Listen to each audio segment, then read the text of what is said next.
अभी तो उत्तराखंड से राज्यसभा सांसद हूँ। बेसिकली मेरा होम बागेश्वर जिले के में पड़ता है, लोग खरे एरिया के नाम से जानते हैं। इससे पहले मैं अल्मोड़ा संसदीय क्षेत्र से 15वीं लोकसभा में लोकसभा का सदस्य भी रहा हूँ।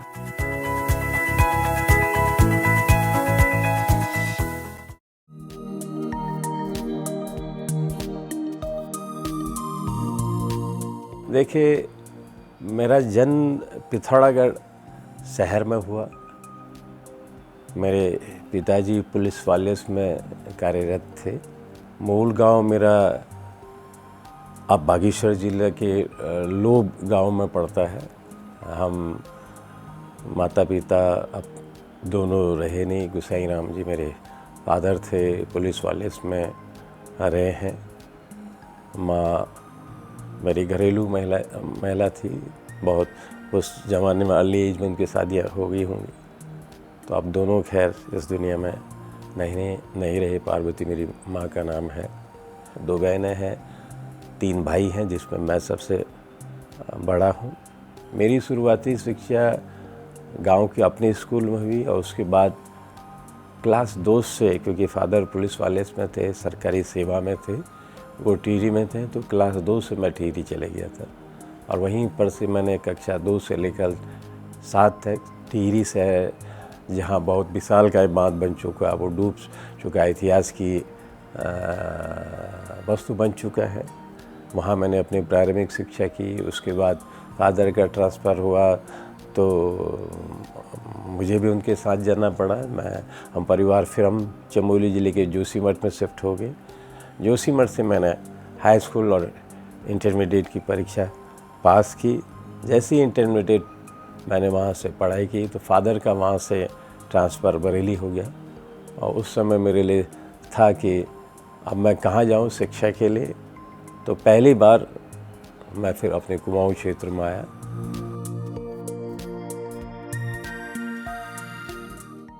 देखिए, राजनीति में जब मैं कहा कि हमने फॉरेस्ट मूवमेंट किया, फॉरेस्ट मूवमेंट के साथ जंगल की नीलामी स्थगित हुई थी। नैनीताल में एक बार बहुत बड़ा हम लोग विरोध करे थे, हमको गिरफ़्तार कर लिया गया था।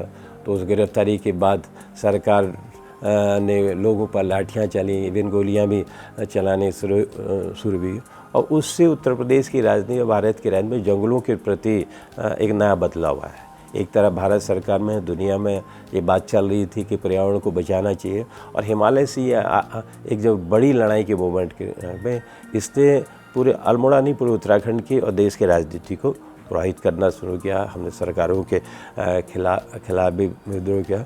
उसके बाद जा कर के जब मिसेस गांधी आई तो उन्होंने फॉरेस्ट कंजर्वेशन एक्ट बनाया। पूरे पर्वतीय क्षेत्रों में जंगलों के एक निश्चित ऊंचाई के पास कटान पर प्रतिबंध लगाया गया, जो आज पूरे देश में जो फॉरेस्ट कंजर्वेशन एक्ट के माध्यम देश की जो वन संपदा है कहीं बची हुई है, तो उसी उत्तराखंड के अंदर वहाँ के किसानों, महिलाओं और नौजवानों के आंदोलन का नतीजा है कि देश उस ओर आगे बढ़ा।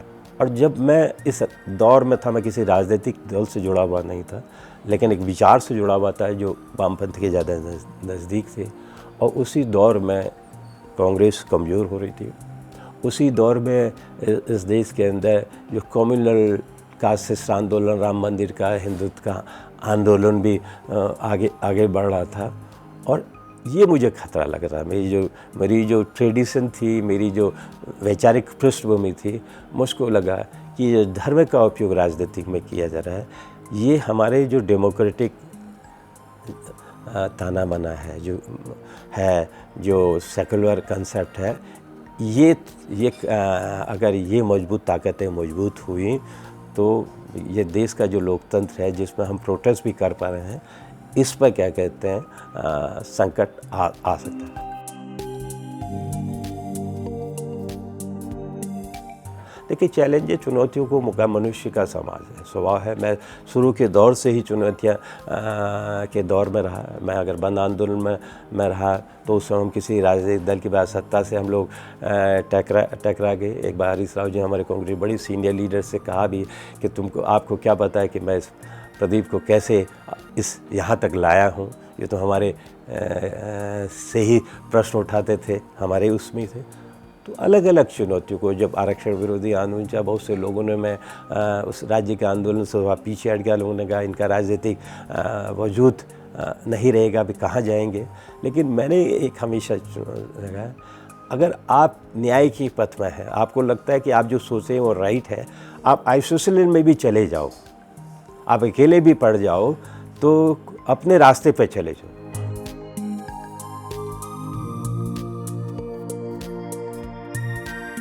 टर्निंग पॉइंट ये हो सकता है जब मैं अल्मोड़ा में आया।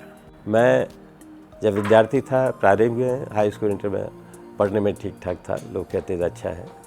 तो उसमें शुरू में मैंने सोचा था इंटरमीडिएट करूँगा तो मैं पीएमटी की परीक्षा दूँगा। पीएमटी की परीक्षा के बाद जैसे ही मैं अल्मोड़ा आया, कुछ किताबें, अखबारों का शौकीन था, मुझे लगा कि देश की किसी बड़ी प्रसादिक उसमें जाना चाहिए। लेकिन अल्मोड़ा का कुमाऊं विश्वविद्यालय अल्मोड़ा कैंपस में मेरा प्रवेश मेरी ज़िंदगी का टर्निंग पॉइंट था।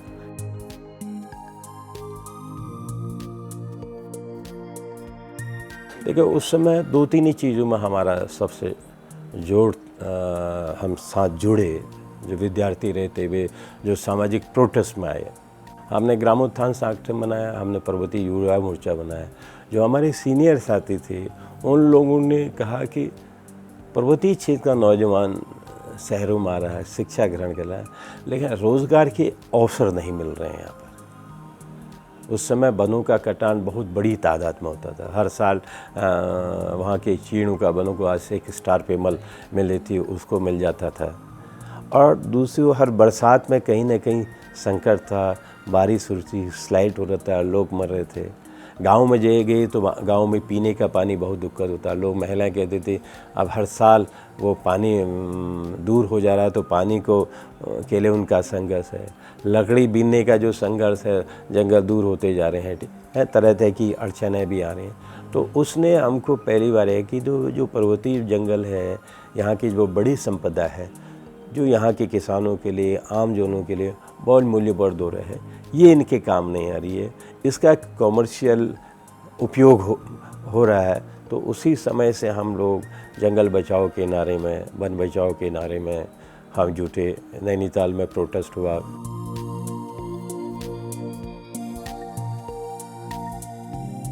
देखिए, बहुत भी चीज़ें आज भी बड़ी बहुत याद आती है।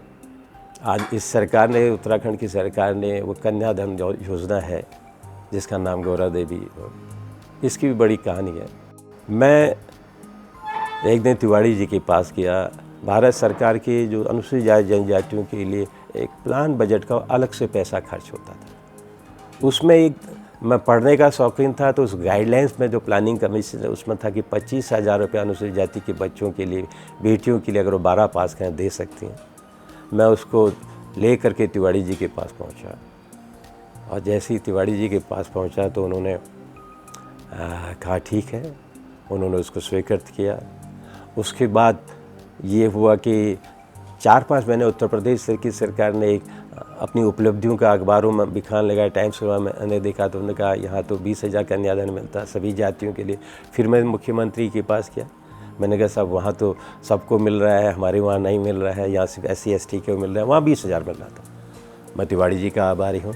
वो कन्याधन योजना से पर्वतीय क्षेत्र में बहुत से असंख्य सैकड़ों हमारी बेटियाँ, गरीब परिवारों की, जिसने 12 पास किया, वो उनको मिला।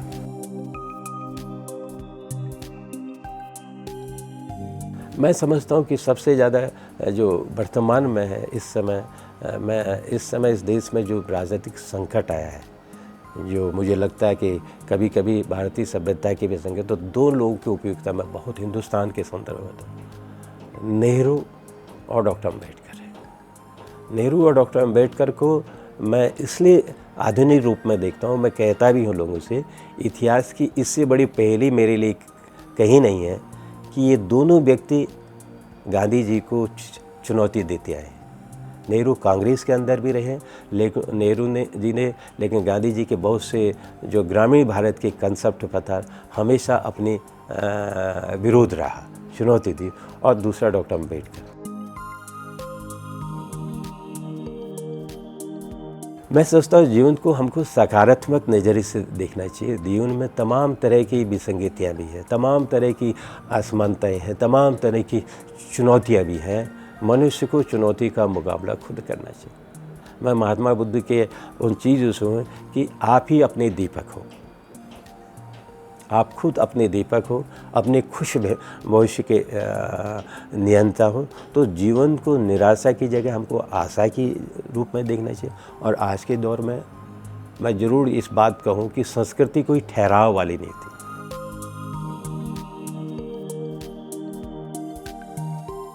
ये तो मैं कह नहीं सकता कि मुझे ये कैसे मिली है, लेकिन ये है कि कभी कभी कर लगता है कि ऊर्जा मिलती है तो ये सब की सब जो हमारे सबसे मनुष्य की सबसे अभिन्न चीज़ें उसकी किताबें, जो पुस्तकें हैं, जो मैगज़ीन हैं, जो है ये मुझे कहीं ना कहीं चुनौती देता रहता है।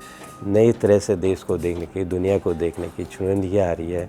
कहीं अवसाद है, कहीं संघर्ष है, तो उसी में उत्साह की भी होती है। जब लोग चुनौतियों का मुकाबला करें तो लोग लड़ भी तो रहे हैं।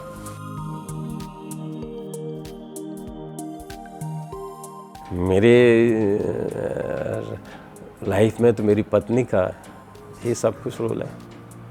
मैं जब शादी से पहले, मेरी 2 बहनें हैं, मीना पुष्पा, उनका मेरा रोल था। मेरे हर चीज़ को देखती थी। और जब से शादी हुई रेणु जी, ये मेरे लिए बहुत बड़ी इंस्पिरेशन है।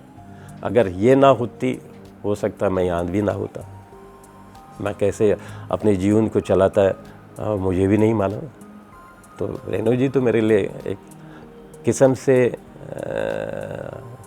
बहुत बड़ी इंस्पिरेशन भी है, जिन्होंने मुझे समय के साथ सहारा दिया। मैं अपने तमाम तरह के कामों को, मेरे पास तो आर्थिक साधन वगैरह कुछ भी नहीं थे।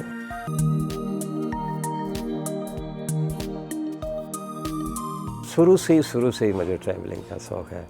और ट्रैवलिंग मैंने अपने विद्यार्थी जीवन से ही बहुत की। और जितनी उत्तराखंड की खूबसूरत, जितनी उत्तराखंड है, ऐसा कहीं नहीं है। मैं पिंडारी ग्लेशियर, सुंदर ढूंगा ग्लेशियर, है ना, बेदनी बुग्याल, रूपकुंड, बहुत खूबसूरत। बेदनी बुग्याल, आली बुग्याल तो सबसे खूबसूरत स्थानों में है। और बहुत सी चीज़ें जो ट्रेडिशनल है, हमारी कौसानी है, चौकोटिया है, मुंशियारी है, मसूरी है, नैनीताल है। इसके अलावा भी नई नई डिस्ट्रिक्ट मैं गया था। अभी रुद्रप्रयाग में ज़िले में चौबटिया नहीं, थोड़ा सा ऊपर है, उससे सुंदर जगह मुझे कोई लगी नहीं। अभी मैं चुनाव में 1 हफ्ते थराली विधानसभा क्षेत्र में लगा, वहाँ बहुत सुंदर जगह है। देखिए, जब मैं शुरू में था तो मुझे पहाड़ के, क्योंकि मैं शहरों में रहा, इसलिए पहाड़ के भोजन के बारे में बहुत वो नहीं था। लेकिन आज अब मुझे जाता है तो मुझे मंडुवे की रोटी बहुत पसंद है ना। उसके अंदर आज के दौर में कंटेंट भी बहुत पावरफुल है, लेकिन एक समय हमने उसको समाज के गरीब तबके के साथ जोड़ दिया था, है। तो मंडुवे की रोटी मुझे बहुत अच्छी लगती है। बेथुआ का जो वहाँ की हरी सब्जियां हैं, चाहे वो पालक हो, लाई हो, बेथुआ हो, मुझे हरी सब्जी और कद्दू, कभी कभी तो मेरे लोग भी कह भी देते हैं, मुझे कोई कहने की ज़रूरत ही नहीं होती है।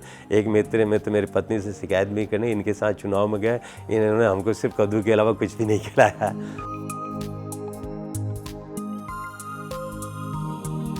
सोनिया जी का जो व्यक्तित्व है वो अद्भुत है।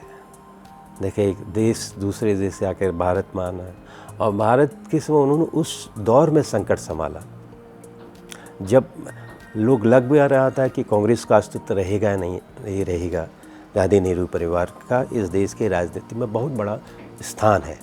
वो एक व्यक्ति नहीं है, एक संस्थान है। तो उन्होंने चुनौती का जिस तरह से मुकाबला किया, और मैं तो जब लोकसभा सदस्य नज़दीक से जाने का भी मौका मिला, तो अद्भुत हैं। उनका आशीर्वाद हमको मिला रहे। मेरे लिए वो बहुत ही मायने रखती है कि राजनीति में, वर्तमान दौर की राजनीति में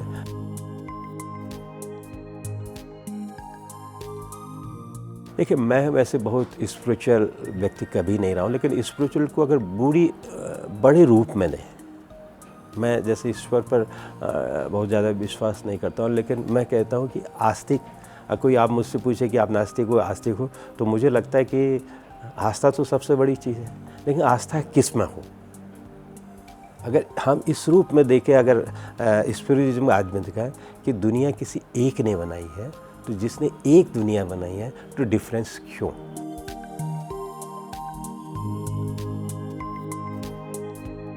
तो देखिए, देश की युवा पीढ़ी को, वही तो हिंदुस्तान को कहा भी जा रहा है आज कि ये दुनिया का सबसे यंग देश है, युवा पीढ़ी का देश है।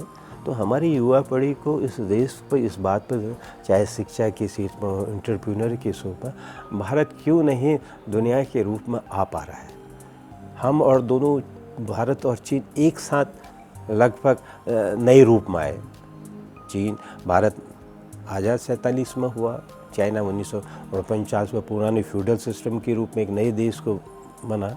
लेकिन आज भारतवर्ष में अभी भी हम दुनिया के रूप में एक बहुत बड़ी साइंटिफिक टेम्परामेंट वाले देश के रूप में है। और सबसे बड़ी चिंता हो रही कि आज हमारा यूथ जिसको वैज्ञानिक सोच की ओर ज़्यादा बढ़ रहा है, तो उसको ये समझता हूँ कि नौजवानों का देश है, नौजवानों का भारत है, नौजवानों को ही इस देश का नेतृत्व करना है। आने वाले समय के राजनेता वो हैं, आने वाले समय के वैज्ञानिक वो हैं, आने वाले समय के कलाकार वो हैं, इतिहासकार वो हैं। आज दिख रहा है कि नौजवान पीढ़ी आ भी रही है, नौजवानों में संघर्ष भी हो रहा है। मैं इतना ही कहना चाहूँगा, जो ये देश की बुनियादी मान्यताएँ हैं जिस पर आज संकट है, गांधी और नेहरू की इस परंपरा विरासत को जिंदा हम रख पाएंगे, तभी ये देश आगे बढ़ पाएगा। और उसमें उनका बहुत बड़ा रोल रहेगा, क्योंकि नौजवान एक ऐसी है जिसका उपयोग हमेशा हुआ है, चाहे प्रगति विरोधी ताकतों ने किया हो या प्रगतिशील ताकतों ने किया। तो नौजवान को अपने भविष्य को देखते हुए बुनियादी सवालों पर जोर देना चाहिए। एज अ फादर उनकी सबसे अच्छी बात मुझे ये लगती है कि उन्होंने हम लोग को अलाउ किया कि हम खुद ग्रो कर सकें, हम अपना ओपिनियन खुद बना सकें। उन्होंने कभी भी अपना ओपिनियन, चाहे वो पॉलिटिकल ओपिनियन हो या चाहे उनका कैसा भी कोई भी ओपिनियन हो, उन्होंने हम पे फोर्स करने की कभी कोशिश नहीं करी। उन्होंने हमें एजुकेट किया, अपना ओपिनियन हमसे शेयर किया एंड हमको टाइम दिया कि हम अपना ओपिनियन खुद बना सकें। 25 साल हो गए हमारी शादी को, और उससे 2-3 साल पहले इनसे शादी की बात चली थी। लेकिन शादी की बात से पहले मैंने इनको उत्तराखंड संघर्ष वाहिनी थी इनका, ये एक संस्था में इन लोग संघर्ष करते थे। तमाम इन लोगों की मीटिंगें वगैरह होती थी। तो इनके एक दोस्त थे पीसी तिवारी जी, तो वो अक्सर हम लोगों को हॉस्टल से, मैं वहाँ बीएड कर रही थी, बीएड एमएड किया मैंने, आर्य कन्या हॉस्टल में रहती थी वहाँ अल्मोड़ा में, तो मुझे बुलाते रहते थे। तो मैंने प्रदीप जी को वहाँ मीटिंगों में देखा, इनके भाषण सुने थे। और कभी कभी कॉलेज में जा कर के जब मैंने वहाँ के अनुसूचित जाति का जो छात्रावास था, वहाँ मैंने इनका नाम लिखा देखा था। सबसे पहला परिचय तो मेरा तब हुआ इनसे, जब मैंने नाम लिखा देखा और मैंने पूछा कि ये कौन है प्रदीप टम्टा जी। वहाँ लिखा था प्रदीप टम्टा जी को वोट दो। और ये छात्र संघ के अध्यक्ष रहे होंगे जिस समय मैंने बीएड किया, उससे 1-2 साल पहले रहे थे शायद, लेकिन नाम वो लिखा हुआ था वहाँ पे। तो लोगों ने मुझे बताया कि है तो ये अपना ही एक बहुत होनहार लड़का है, लेकिन इससे बच के रहना। उनका मतलब ये था कि वो जो सामाजिक कार्य करने लगे, ये बाद में मुझे समझ में आया कि जो ये इनका सोशल वो था, एक ये आईएएस बन सकते थे। उन लोगों को ये अपेक्षा थी कि ये कुछ आईएएस बन जाते या कोई ऐसी बड़े उस पर चले जाते, तो शायद ये समाज की ज़्यादा अच्छी अपने वर्ग की सेवा कर सकते थे।